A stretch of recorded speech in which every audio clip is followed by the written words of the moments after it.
धन्यवाद। पत्रकार साथीहरू, मैले पनि एउटा सामान्य पत्रकारसँग भेटघाटको रूपमा बुझेको थिएँ।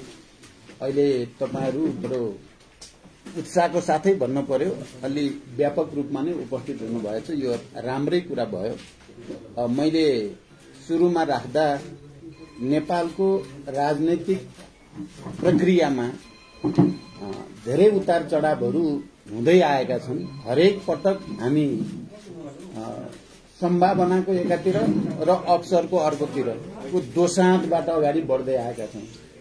हामीले हेर्यो भने युद्धबाट शान्तिमा आउँदा, शान्ति सम्झौतामा हस्ताक्षर गर्दा, संविधान सभाको निर्वाचन गर्दा 2 पटक, अनि संविधान सभाबाट संविधान र निर्वाचन प्रक्रियातिर सिंगै राष्ट्रलाई लिएर जानुपर्ने ऐतिहासिक दायित्व पूरा गर्ने क्रममा पनि नेपालको राजनीतिमा के होला कि नहोला भने जस्तो जहिले पनि एउटा त्यस्तो स्थितिबाट हामी गुज्रेर आएका छौं।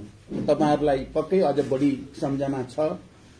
संविधान सभाबाट संविधान बन्ला कि नबन्ला, पहिलो संविधान सभा असफल भइसकेपछि दोस्रो संविधान सभाको निर्वाचन जो अपवादको रूपमा नेपालमा भयो। प्राय संविधान सभाको निर्वाचन एउटै देशमा एउटै कालखण्डमा 2 चोटि हुँदैन। त्यति बेला पनि आम जनता र सबै नेपालीहरू कुनै न कुनै रूपमा बडो जटिल अवस्थाको सामना गरेकै हो।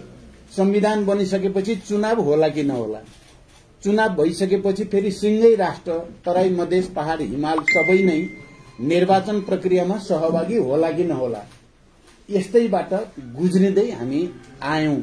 र यही प्रक्रियामा गत सालदेखि फेरि संविधान माथि नै घात हुने हो कि लोकतन्त्र र लोकतान्त्रिक मान्यता र गणतन्त्र माथि नै घात हुने हो कि भन्ने एउटा बडो जटिल परिस्थितिबाट हामी सबै गुज्र्यौं। तपाईहरुलाई थाहा छ, हामीले गैर संवैधानिक, असंवैधानिक र अलोकतान्त्रिक कदम भनेर त्यति बेला नेकपाकै सरकार हामी पनि थियौं।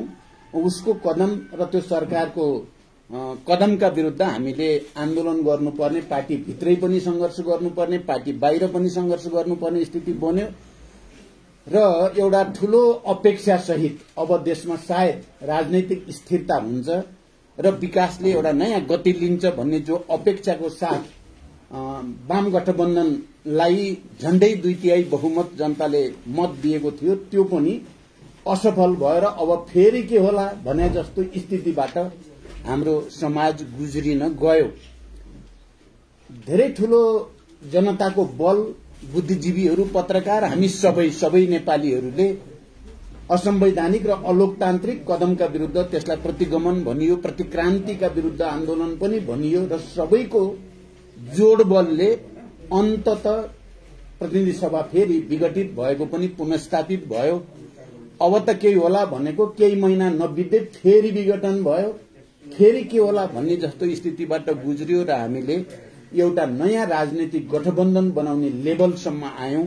तपाईहरुलाई यो पनि थाहा छ, त्यो गठबन्धनको बनाउने बेलाको मुख्य मान्यता भनेको हामीले स्थापित गरेको यसले संविधानको रक्षा अनि लोकतान्त्रिक गणतन्त्रको रक्षा र राष्ट्रियताको रक्षा, यी 3टा मूलभूत विषयमा ध्यान केन्द्रित गरेर नै हामीले गठबन्धन बनाएका थियौं। र त्यो गठबन्धनलाई प्रतिनिधि सभाको बहुमत सदस्यहरूको समर्थन प्राप्त भयो। बहुमत सदस्यहरूको हस्ताक्षर सहित हामी राष्ट्रपति कहाँ पुग्यौं। बहुमत सदस्यको हस्ताक्षर सहित हामी अदालत पनि जानुपर्ने स्थिति आयो। यो सबै प्रक्रिया पनि हामी सबैले अब के होला भने जस्तो भइ नै राख्ने, घटना के होला, प्रति घटना के होला भने जस्तो अवस्थाबाट गुज्रिँदै हामी अगाडि बढ्यौं। र गठबन्धनको सरकार बनिसकेपछि हामीले साझा न्यूनतम कार्यक्रम बनायौं र त्यो साझा न्यूनतम कार्यक्रम पनि सर्वसम्मतले बनायौं। सरकार गठन भयो, कामहरू सुरु भयो। अब त स्थिरता लिने र अब फेरि एउटा नयाँ निर्वाचन प्रक्रियातिर गठबन्धन सरकारले नेतृत्व गर्छ होला भनिराखेको बेलामा फेरि यो एमसीसी प्रोजेक्टको विषयलाई लिएर निकै ठूलो विवाद, बहस, अन्यल आदि इत्यादि धेरै भए। त्यो धेरै मध्ये अब यो प्रक्रियामा सबभन्दा बढी माओवादी केन्द्र र त्यसको नेतृत्वको हैसियतले म माथि थुप्रै खालका टिप्पणीहरू पनि भए, त्यो तपाईहरु सबैलाई थाहा छँदैछ। र अन्तत फेरि हामी हिजोसम्म आइपुग्दा यसलाई एउटा निकास दिइएको छ। यो निकास दिनु अगाडि राजनीतिमा फेरि एकचोटि के होला के नहोला, यो गठबन्धन बच्ला या नबच्ला, यो सरकार बच्ला या नबच्ला, अर्को समीकरण बन्ने हो कि या के हुने हो भन्ने जस्तो स्थिति थियो। हिजोबाट आधारभूत रूपले र मूलभूत रूपले अहिलेका लागि ती सबै अन्यलहरू अन्त्य भएका छन् र गठबन्धन कायम रहन्छ, सरकार अगाडि बढ्छ। अब हामी निर्वाचन प्रक्रियातिर जान्छौं भन्ने कुरा स्पष्ट भएको छ। मैले यति संक्षिप्त झलक तपाईहरुको अगाडि राखेँ। अब त्यसपछि म दोस्रो विषय के राख्न चाहन्छु भने एमसीसी को विषय। त्यसो त सुरुमा हाम्रै पार्टीको नेतृत्वको सरकार भएको बेलामा नै यो एमसीसी प्रोजेक्ट बारे छलफल बहस सुरु भएको हो र त्यसपछि विभिन्न सरकारहरू हुँदै चाहिँ जाने क्रममा पछिल्लो चोटि खास गरी नेकपाकै सरकार भएको बेलामा चाहिँ यो विषय विवादित हुन पुग्यो। पहिला त हामी सबै खुशी थियौं, ल अमेरिकी सरकारले एमसीसी मार्फत नेपाललाई अनुदान रकम झन्डै 55 अरब दिने भन्ने कुराले कसलाई खुशी लाग्दैन, सबैलाई खुशी लाग्ने नै कुरा भयो। हाम्रो पूर्वाधार विकासको निम्ति, ट्रान्समिसनको निम्ति अनुदानको रूपमा त्यत्रो पैसा आउँछ भनेपछि कसैको पनि विमति पनि थिएन, विवाद पनि थिएन। यो राम्रो कुरा भयो भन्ने नै थियो। तर नेकपाको सरकार भएपछि यो विवादमा त्यति बेला अलि गम्भीर ढंगले आयो जति बेला यो सम्झौता एमसीसी प्रोजेक्टलाई आईपीएस को अंग भनेर भनियो। स्वयं अमेरिकाका केही मन्त्रीहरूले स्टेट डिपार्टमेन्टका केही डकुमेन्टहरूमा त्यो कुरा आइसकेपछि एक त, दोस्रो नेपालका तत्कालीन परराष्ट्र मन्त्री प्रदीप गेवाली चाहिँ 25 वर्षपछि नेपालको तर्फबाट अमेरिकाको औपचारिक भ्रमण गर्ने पहिलो परराष्ट्र मन्त्री हुनुहुन्थ्यो। उहाँ गएपछि चाहिँ नेपाल पनि आईपीएसकै सदस्य भयो भन्ने खालको समाचार बाहिर आएर त्यसपछि यो विषय अझ बढी विवादमा तानियो, बहसतिर तानियो। त्यसपछि पहिला ओरिजिनल यो सहमति हुँदा यसलाई पार्लियामेन्टबाट रेटिफिकेसन गर्नुपर्ने, अनुमोदन गर्नुपर्ने भन्ने केही पनि प्रावधान थिएन। 2019 मा गएर चाहिँ नेपाल कम्युनिस्ट पार्टीकै सरकार भएको बेलामा रेटिफिकेसन गर्ने भन्ने भएपछि र यसलाई कानूनी हैसियत दिने भनेपछि र त्यसपछि यो अझ बढी विवादित हुन पुग्यो र बहस अगाडि बढ्यो। पत्रकार साथीहरू, मलाई अब यो मेरो लागि खुशीको कुरा पनि छ र बडो चाहिँ अप्ठ्यारो कुरा पनि हो। नेपाल कम्युनिस्ट पार्टी नेकपाको त्यति बेलाको पार्टीमा कार्यकारी अध्यक्षको हैसियतले केन्द्रीय समितिको बैठकको मैले एक्लैले अध्यक्षता गरेको एक मात्र बैठक थियो। चाहिँ केन्द्रीय समितिको बैठक तपाईहरुलाई थाहा छ, राष्ट्रिय सभागृहमा त्यो बैठक सञ्चालित थियो र त्यो बैठकमा यो एमसीसी को विषयमा हाम्रो काफी बहस भयो। पार्टी केन्द्रीय कमिटिमा केपी ओली समेत भएको केन्द्रीय कमिटिमा भयो र मेरै अध्यक्षतामा मैले यसको अझ गम्भीर अध्ययन गरेर मात्रै यसको बारेमा निचोडमा पाउनु उचित हुन्छ। यद्यपि केन्द्रीय कमिटिको अत्यधिक बहुमत एमसीसी विवादित छ, यसलाई के यथास्थितिमा पारित गर्न सकिँदैन भन्ने मत त धेरैको थियो। तर मैले यसलाई अझ गम्भीर अध्ययन गरेर मात्रै निचोडमा पुग्न उचित हुन्छ भनेर कमरेड झलनाथ खनालको नेतृत्वमा अनि भीम रावल र प्रदीप गेवाली समेतको चाहिँ कार्यदल बनेको कुरा पनि तपाईहरुलाई थाहा छ।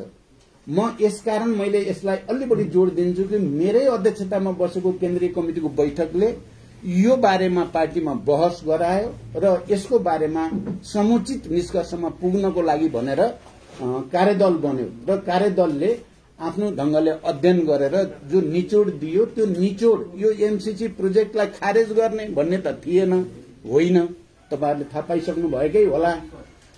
तर यसमा केही विषयहरू चाहिँ अलि गम्भीर प्रकृतिका छन्। त्यसकारण यो आईपीएस सँग सम्बन्धित कुरा, नेपालको संविधान र एमसीसी कानूनसँग सम्बन्धित कुरा, नेपालको जमिन र अन्य चाहिँ प्राकृतिक साधन स्रोतको स्वामित्वसँग सम्बन्धित कुरा, अनि त्यसमा काम गर्ने अफिसियलसँग सम्बन्धित कुरा, यी केही चाहिँ यस्ता विषय छन् जुन विषयमा चाहिँ परिमार्जन या संशोधन नगरिकन चाहिँ पास गरियो भने यो नेपालको राष्ट्रिय हितमाथि चाहिँ आघात हुन्छ भन्ने सुझाव सहितको प्रतिवेदन त्यो दिएपछि चाहिँ विवाद नयाँ चरणमा प्रवेश गर्यो। त्यतिबेला नेकपा भित्रै पनि हामी सचिवालयमा भएका केन्द्रीय कमिटिमा भएका अत्यधिक बहुमत यसलाई परिमार्जन र संशोधन नगरी पारित गर्न हुँदैन भन्नेमा पर्यौं।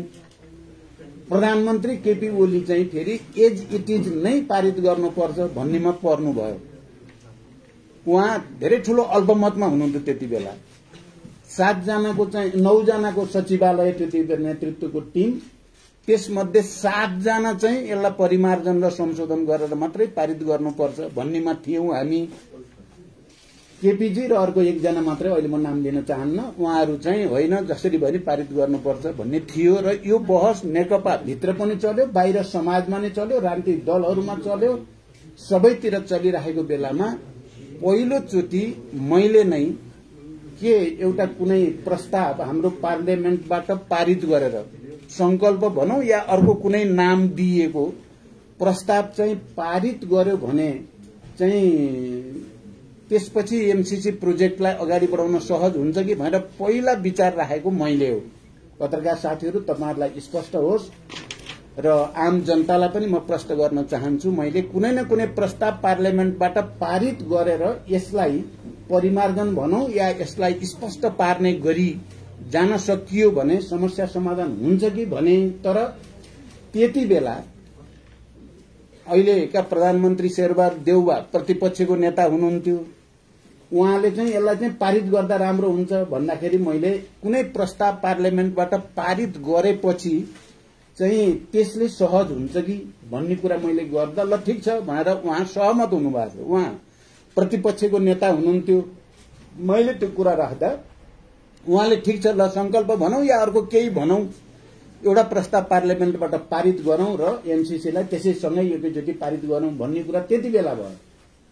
यो कुरा पनि मैले आज स्पष्ट गर्नुपर्छ कि त्यति बेला चाहिँ केपी ओली जो प्रधानमन्त्री हुनुहुन्थ्यो, हाम्रै पार्टीमै हुनुहुन्थ्यो, उहाँले चाहिँ संकल्प या अरू कुनै पनि प्रस्ताव चाहिँ जरुरी छैन, एक अक्षर पनि चेन्ज गर्न सकिँदैन, त्यसकारण चाहिँ प्रचण्डहरूले जे भन्न खोजेका छन् त्यसमा मेरो सहमति छैन भनेर चाहिँ शेरबहादुरजीलाई केपीजीले पटक पटक भनेर नमानेपछि कुनै पनि प्रस्ताव त्यति बेला पारित हुन नसकेको हो।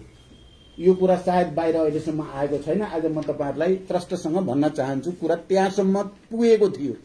तर त्यसपछि त प्रतिनिधि सभा विघटन भयो, के भयो, मैले अघि चाहिँ संक्षिप्तमा चाहिँ पृष्ठभूमि राखि नै हाले। र पछि चाहिँ जब विवाद चर्किँदै गयो यता गठबन्धन बन्यो, हाम्रो चिन्ता चाहिँ के हो भने यो विषयले कहीं कतै हामी जो प्रतिगमनका विरुद्ध लड्ने भनेर आन्दोलित पनि भयौं, संविधानको रक्षा, संघीय लोकतान्त्रिक गणतन्त्रको रक्षा, समावेशी समानुपातिकताको रक्षा भनेर सडकबाट र सबैतिरबाट सबै सेक्टर आन्दोलित भएर हामी पुनर्स्थापित भयौं र अब अलिकति सुरक्षित भयौं कि भनेको त एमसीसी को कारणले फेरि राजनीतिक दलहरूमा विभाजन, समाजमा विभाजन, राष्ट्र नै विभाजित मानसिकतामा जान थालेपछि मैले चाहिँ यो विषय चाहिँ यसो भयो भने यसको कालान्तरमा या अन्तत हुन के जान्छ भने फेरि संविधानमाथि घात, फेरि लोकतन्त्रमाथि घात होला कि भनेर मैले यसलाई कुनै तरिकाको कुनै उपाय खोज्न सकिन्छ कि भन्ने सन्दर्भमा अलिकति ढिलो लैजाउँ, छलफल गरौं। त्यसकारण तपाईहरुले ध्यान दिनुभएकै होला, मैले पटक पटक राष्ट्रिय सहमति हुन उचित हुन्छ, यस्तो राष्ट्रिय महत्वको संवेदनशील विषय, जनतामा यति धेरै विवाद बहस भइरहेको विषयमा राष्ट्रिय सहमति गर्न उचित हुन्छ भनेर मैले नै प्रस्ताव राखेको हो र प्रधानमन्त्रीजी त्यसमा सहमत पनि हुनुहुन्थ्यो, गठबन्धनमा त्यसमा सहमति पनि भयो र पटक पटक बालुवाटारमा सर्वदलीय बैठक बोलाइयो पनि, प्रधानमन्त्रीजीले बोलाउनु भयो पनि, तर प्रतिपक्ष नआइदिँदा चाहिँ त्यो फेरि अगाडि जान सकेन र मैले नै फेरि प्रधानमन्त्रीजीलाई बालकोट गएर भए पनि केपीजीसँग कुरा गर्न पर्यो र यसमा त उहाँको विमति हुने कुरा होइन हिजोदेखि। त्यसैले राष्ट्रिय सहमति गरेर कसरी यसलाई अगाडि बढाउने टुङ्गोमा लैजाउँ भनेर मेरो सुझाव चाहिँ मैले पटक पटक प्रधानमन्त्रीलाई दिएँ र त्यति बेला राष्ट्रिय सहमति बनाउने उद्देश्यले नै प्रधानमन्त्रीजी बालकोट गएर पनि यसमा तपाईले मद्दत गर्नु पर्यो पनि भन्नुभयो। तर चाहिँ नेकपा एमाले केपीजीले अर्कै इस्यु जो लिएर चाहिँ सदन अवरोध गर्नु भएको छ त्यही नै सभामुख हटाउनु पर्ने, 14 जना सांसद गैर सांसदलाई सांसद हुनु आदि इत्यादि तपाईहरुले बुझिराख्नु भएकै छ। त्यही कुरा भन्नुभयो भन्ने भयो र त्यो सम्भव भएन। अब यतापट्टि दबाव बढ्दै गएपछि मैले प्रधानमन्त्रीसँग समेत बसेर हामी सकारात्मक ढंगले नै सोध्दै छौं, हामी सबै दलहरुको बीचमा अनि समझदारी बनाउनु पर्या छ। मैले त्यहाँ गरेको पत्रकार बुद्धिजीवीहरुसँग पनि हामी सहमति समझदारी बनाउन कोशिश गर्छौं र हामी अन्ततः यसलाई सकारात्मक ढंगले नै ल्यान्डिङ गर्छौं भन्ने पत्र लेखियो। त्यो पत्र लेखेपछि त यति धेरै विवाद छ त त्यो पत्र बाहिर आएपछि अब तपाईहरुले थाहा पाउनु भएको छ। मलाई त मानौ म त भिले नै जस्तो डबल डिलर जस्तो के कति दिनसम्म त त्यही नै चाहिँ चलि नै राख्यो। जबकि मेरो मनसा म पुरै गम्भीरताको साथ तपाईहरुको अगाडि र तपाईहरु मार्फत आम नेपाली जनता मेरो चाहना चाहिँ राष्ट्रिय सहमति बनोस्, सबैको यस्तो विषयमा विवादित भएर विभाजित समाज बन्न नजाओस्। यसकै कारणले संविधानै फेरि खतरामा पर्ने, लोकतन्त्रै फेरि खतरामा पर्ने हो कि भन्ने जो चित्र देखिन थाल्यो त्यस्तो नहोस् भन्ने मात्रै मेरो मनसाय थियो। कसैलाई झुक्क्याउनु ठग्नु त मेरो मनसाय थिएन। तर मेरो त्यो इमानदार प्रयास राष्ट्रिय सहमति गर्ने, सबैको बीचमा समझदारी बनाउने मेरो प्रयासलाई यति धेरै के भन्ने त्यसलाई विद्रूपीकरण गरियो भनौं, यति धेरै भल्गराइज भयो कि मानव प्रचण्ड भन्ने मान्छे त के हो भने जस्तो गरिकन प्रचार भयो। जबकि त्यो त्यस्तो थिएन, कहीं न कहीं राष्ट्रिय सहमति बनाउने भन्ने नै थियो। पछि तपाईले यो पनि देख्नु त्यो सहमति बनाउने उद्देश्यको साथ नै प्रधानमन्त्री म र केपी ओली बालुवाटारमा एउटा बैठक, किनकि केपी ओली माधव भएको ठाउँमा आउनै नचाहने अनि मैले पहिल्यै माधवजीसँग कुरा गरेर अब तपाईलाई त उहाँले चाहिँ अब भएपछि उपस्थितै हुनुहुन्न, त्यसो भएर तपाई चाहिँ हाम्रो कुरो मिलेकै छ, हामी कुरा गर्छौं भनेर उहाँ समेतको सहमति लिएर अनि हामी बालुवाटारमा बैठक बस्यौं। र मैले के भने यो अब एमसीसी जटिल हुँदै गयो, हुँदा यसले गर्दा राष्ट्रिय हाम्रो एकता नै खलबलिएला जस्तो राजनीतिक दल है। मैले भन्दाखेरि चाहिँ वास्तवमा विस्तृत शान्ति सम्झौता पछि नेपालमा एउटा नयाँ खालको राजनीतिक एकता बनेकै हो, नयाँ राष्ट्रिय एकता पनि बनेको हो। संविधान सभाबाट संविधान बनेपछि समावेशी समानुपातिकताको आधारमा एउटा नयाँ प्रतिनिधित्व प्रणालीको राज्य पनि बनेकै हो।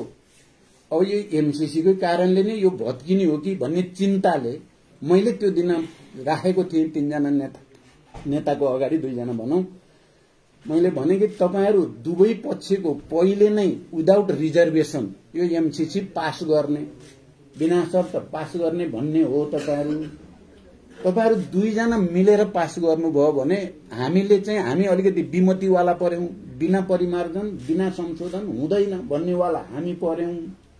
हामीलाई त्यही भन्न दिनुस्, तपाईहरु मिलेको चाहिँ मिलेर पास गर्नुहोस्, यसले के फरक पर्छ भन्ने प्रस्ताव थियो मेरो। मलाई लाग्छ त्यो प्रस्ताव पनि राष्ट्रिय सहमतिको एउटा विकल्प थियो, त्यो समझदारीबाट यसलाई टुङ्ग्याइदिने विकल्प थियो।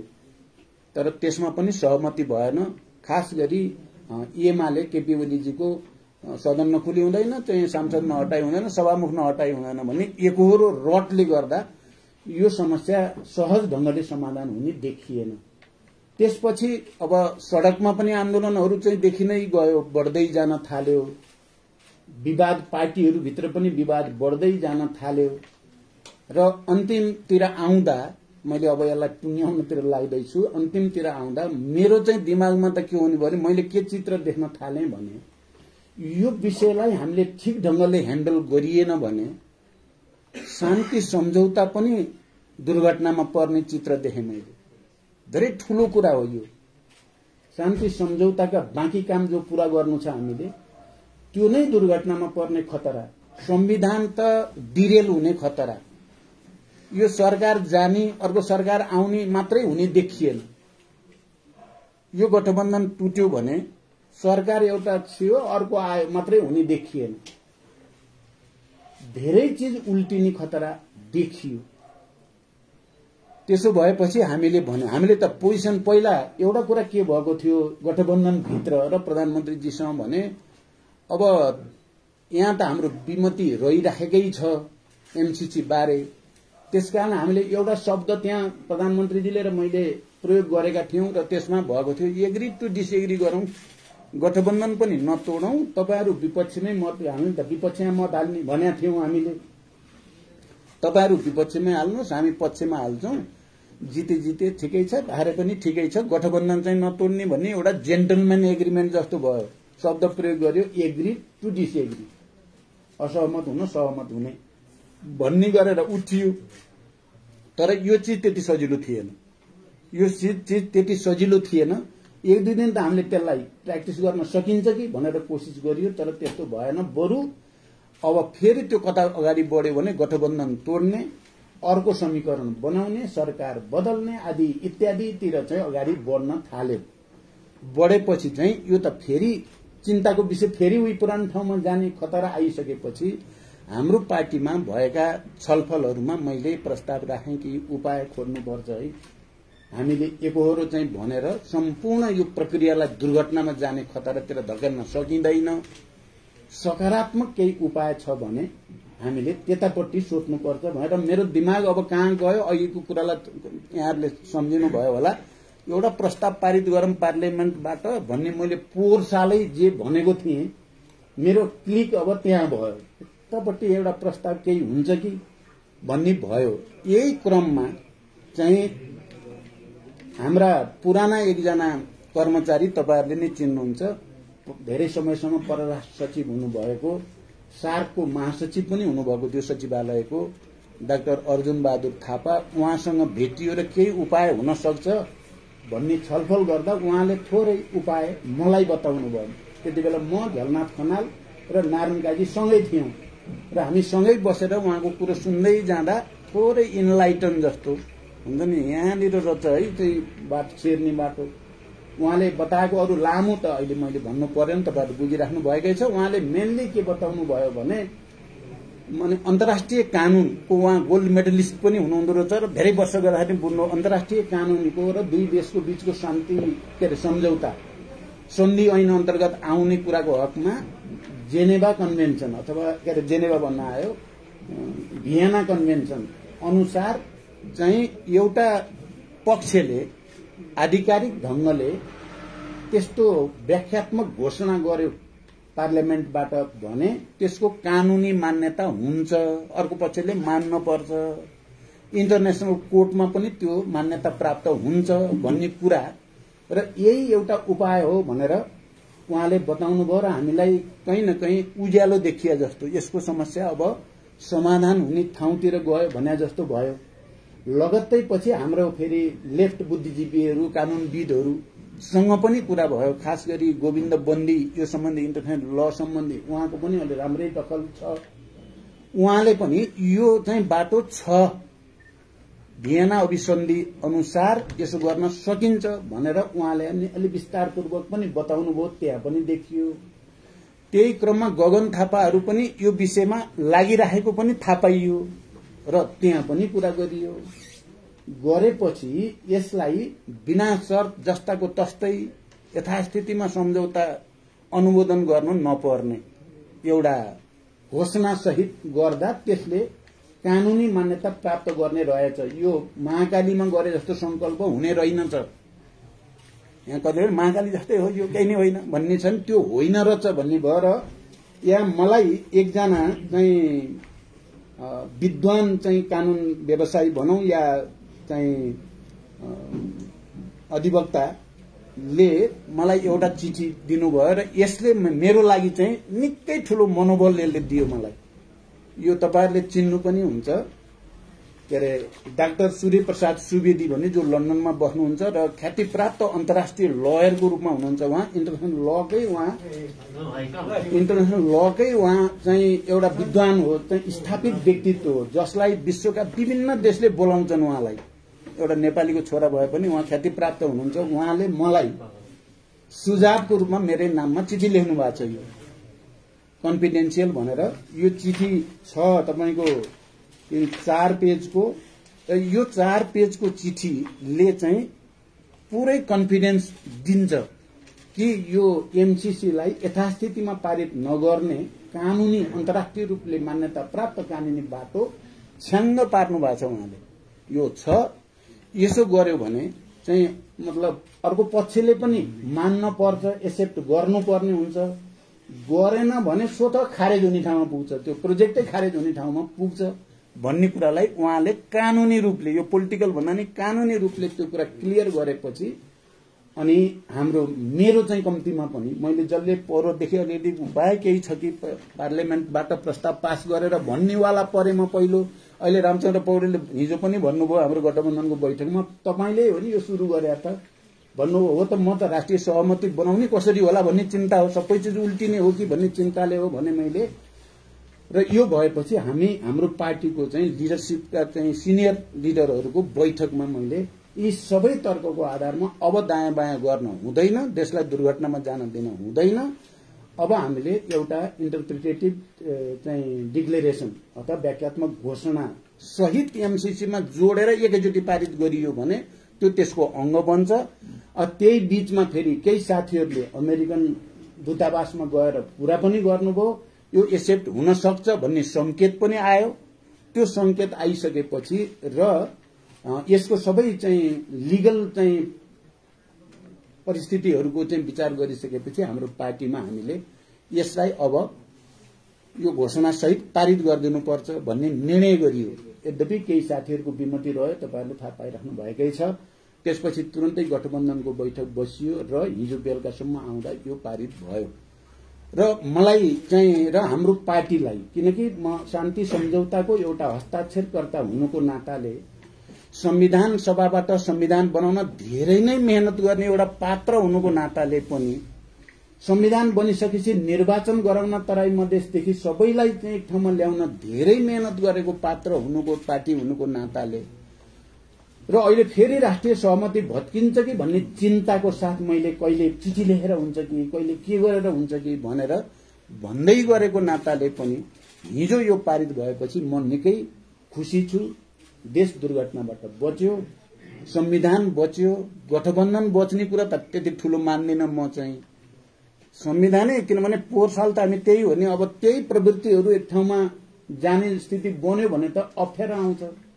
त्यसबाट बचेको छ र यसले कानूनी र वैधानिक बाटो प्राप्त गरेको छ। यो विशुद्ध हामीले पहिला पहिला गरेको आफ्नो संकल्प मात्रै होइन, यो इन्टरनेशनल लद्वारा इस्टाब्लिश भएको प्रक्रिया र मान्यता हो। अहिले कतिपय साथीहरूलाई होइन यो कागजको खस्टो हो, यसको केही अर्थै छैन, यो ठगपत्र हो के भन्छन्, निकै ठूलो भ्रम छर्छन्। हामी सबैले गर्व गर्नुपर्छ, राष्ट्र फेरि एकताबद्ध भएको छ, राजनीतिक दलहरू फेरि एक ठाउँमा उभिएका छन्, नेपाली समाज विभाजित हुनबाट बचेको छ र विकास निर्माणको निम्ति आएको परियोजनालाई हामीले हिजो 12 बुँदे जो चाहिँ घोषणा गरेका छौं त्यसले आर्थिक परियोजनाको रूपमा विकासलाई पनि निकास दिएको छ। हाम्रो राष्ट्रिय सार्वभौमिकता, हाम्रो भौगोलिक अखण्डता, हाम्रो असंलग्न नीति, हाम्रो संविधान, हाम्रो कानून, हाम्रो सेक्युरिटी सिस्टमलाई पनि राम्रैसँग हाम्रो स्वतन्त्र अडान चाहिँ हिजोबाट स्थापित भएको छ। यसमा हामी सबैले यसलाई सकारात्मक ढंगले हेर्नु, सकारात्मक ढंगले स्थापित गर्न जरुरी छ भनेर म भन्न चाहन्छु। धन्यवाद। मैले राख्ने कुरा लामो भयो गरे मैले सके। अध्यक्ष, अब यहाँले अलि भर्खरै भने अनुसार यो प्रतिनिधि सभाबाट पास हुनु, अनुमोदन हुनु अगाडि अमेरिकन एम्बेसीसम्म पुगेर त्यहाँबाट ओके भइसकेपछि बल्ल त्यो ड्राफ्ट आएको भन्ने आशय बुझ्न सकिन्छ? त्यस्तो पनि होइन। यो त मैले भने नि, त्यहाँ जानुभन्दा, अमेरिकन दूतावासमा जानुभन्दा अगाडि नै यी डकुमेन्टहरू म कहाँ आइपुगेका थिए र मैले आफ्नो ढंगले स्वतन्त्र निर्णय गरेको हो।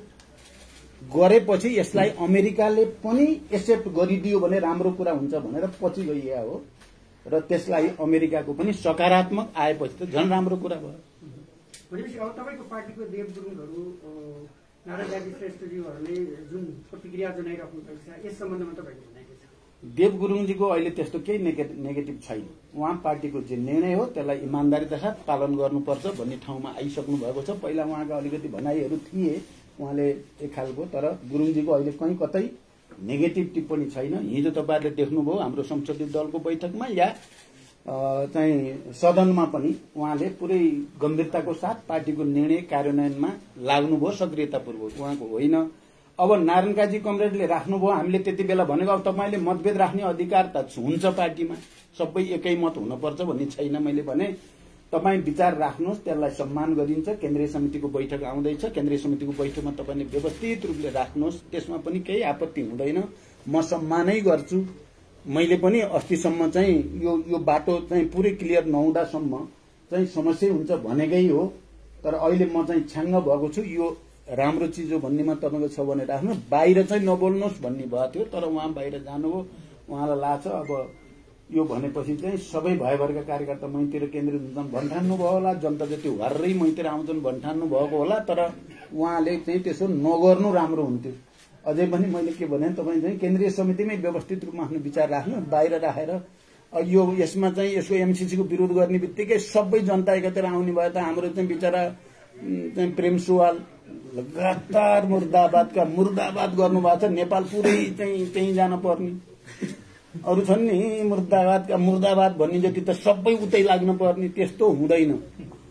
महाकालीमा बिचरा चाहिँ राष्ट्रघात भयो भनेर वामदेवजी पूरा चाहिँ केन्द्रीय समितिको त्यति बेला एमालेको केन्द्रीय समितिको झन्डै आधा केन्द्रीय लिडरहरू लिएर जानुभयो, भोट आउने बेलामा 0, एउटा नि जित्नु भएन।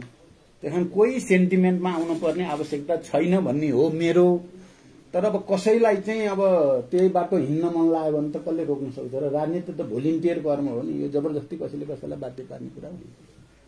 अनि अध्यक्ष जस्तो एउटा तपाईँ यति धेरै प्रश्न हुनुहुँदो रहेछ, गगन थापाको चर्चा हुन्थ्यो हो, तपाईँले प्रस्ताव संकल्प प्रस्तावको कुरा गर्नुभएको सत्य हो। अनि यति धेरै प्रश्न छ्याङ्ग भएको मान्छे आफ्नै पुलिस आफ्नै कार्यकर्ता यिनीहरूलाई भिडाएर कुटाएर यहाँसम्म किन लिएर जानुभयो? त्यो पनि त एउटा दुर्घटना हो नि। अब हेर्नुहोस्, कुनै अप्ठ्यारो महसुस भएको छ अहिले? मलाई त त्यस्तो भयो। मैले हिजो संसदीय दलको बैठक, ठिक तपाईँले ठिक ठाउँमा उठाउनु भयो, मैले संसदीय दलको बैठकमा सड़कमा आन्दोलन गरेर खबरदार नेपालको राष्ट्रिय स्वाधीनता स्वतन्त्रता संकुचित हुन नपाओस्, राष्ट्रघात हुन नपाओस् भनेर गर्ने आन्दोलनकारीलाई मैले धन्यवाद भनेको छु। उहाँहरूले राष्ट्रियताप्रति सजग भएर सड़कमा गएर आवाज उठाउनेहरू, हामीले विपक्षमा भोट हाल्छौं है, यो यथास्थितिमा त हामी पास गर्दैनौं भने त मै हो नि। अस्तिसम्म हामी त्यसो भनेर त्यहाँ बहस गर्नेहरू या तपाईँ पत्रकार साथीहरूले विभिन्न कोणबाट चाहिँ विषयलाई विचारलाई सम्प्रेषण गर्न मद्दत गर्ने सबैलाई मैले धन्यवाद भनेको छु। किनकि यो सबैको मेहनत नभएको भए यो चाहिँ व्याख्यात्मक घोषणासम्म आउने थिएन। त्यसकारण यसको सम्बन्ध त्यहाँ छ है मित्र, तपाईहरु ख्याल गर्नु होला। त्यो सबै भएपछि अमेरिकाले पनि कहीं न कहीं अलिकति नयाँ वे आउट त दिन पर्यो नि त। नेपाल त बडो नराम्रोसँग विभाजित र आन्दोलित पो हुने हो कि भन्ने अमेरिकनहरूलाई पनि लाग्यो, नेपाली कांग्रेसलाई पनि लाग्यो। हामी त त्यहाँ छँदै थियौं, हामीले त त्यही बहस गरिराखेकै थियौं। त्यो सबैले गर्दा पनि अब सम्झौताको अंग कानूनी हैसियत सहित यो व्याख्यात्मक घोषणा एट्याच हुन पुग्यो। चुपचाप बसेको भए त पोहोर साल कुरा जति बेला मैले कुनै न कुनै प्रस्ताव चाहिँ पारित गर्न पर्छ संकल्प भए पनि भन्ने कुरा राख्दा केपीजीले अक्षर एउटा पनि चेन्ज हुन सक्दैन भन्ने स्थिति भएको भए यो हुन्थ्यो त भन्दा यो त आम जनताको पनि पहल कदमी, सबैको पनि सहभागिताले एउटा समस्या समाधानको बिन्दुमा पुग्न त्यसले मद्दत गर्यो। त्यसकारण मैले आधिकारिक रूपमा पनि आन्दोलनमा सहभागी सबैलाई पनि धन्यवाद भनेको छु। उहाँहरूको पनि योगदान छ यो घोषणासम्म ल्याउन। र यो एउटै बनाइयो नि त अब त प्रस्ताव त, अब त नेपालको त सार्वभौम प्रतिनिधि सभाले त्यो सम्झौता र यो घोषणालाई एकैचोटि पास गरेको छ नि, दुईटा अलग अलग प्रस्ताव बनाएर होइन। यो त अभिन्न अंग बनि नै सक्यो। यो बनाउन मद्दत गर्ने सबैलाई मैले हृदयदेखि धन्यवाद भनेको छु।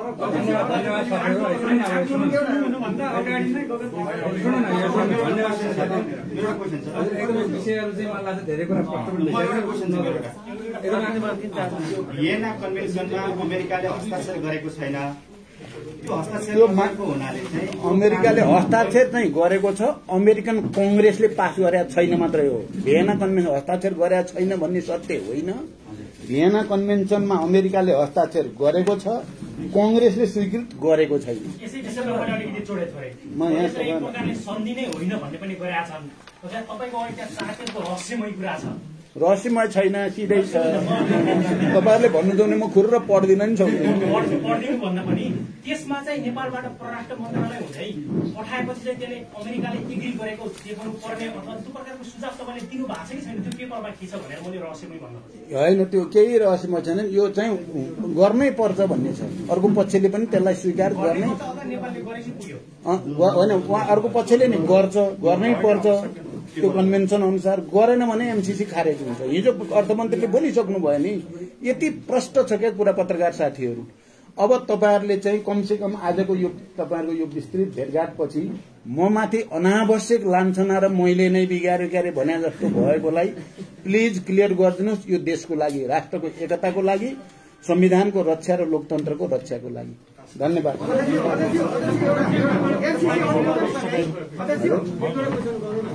एमसीसी अनुमोदनसँगै विप्लव समूहको फरक धार निस्किरहेको छ। यसले भविष्यमा त्यस्तो सुरु गर्न सम्भावना छ कि छैन, यसलाई यहाँले कसरी उहाँहरू पनि शान्ति प्रक्रियामा आइ नै सक्नु भएको छ। उहाँहरूसँग भएका हिजो केपी ओलीजीले गरेका सम्झौता अनुसार उहाँहरूलाई चाहिँ उन्मुक्ति दिने सबै कुरा गर्नुपर्छ। उहाँले आफ्नो मत राखे पनि शान्तिपूर्ण र वैधानिक ढंगले नै जाने कुरा भएको हुनाले समस्या हुँदैन भन्ने लाग्छ।